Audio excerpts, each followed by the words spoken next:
Aloha ni, my name is Ronji Tanielu, so I work as a lawyer and the Principal Policy Analyst for the Social Policy and Parliamentary Unit of the Salvation Army, based up in Auckland, and our job is to try and be as positively disruptive as possible back to policy and government.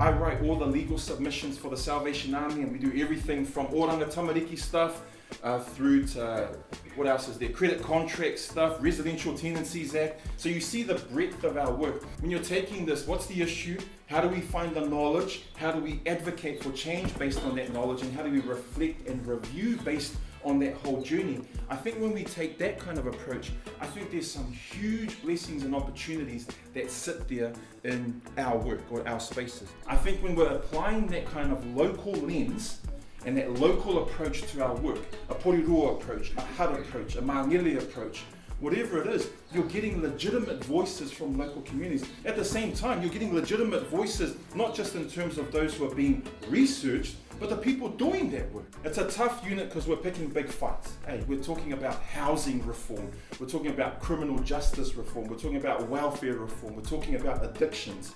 These are huge, complex issues for a boy from Maangele to deal with, and so it can be really tough to try and deal with these things and challenge some of the narrative and some of the politics and some of the systems and programs that we face.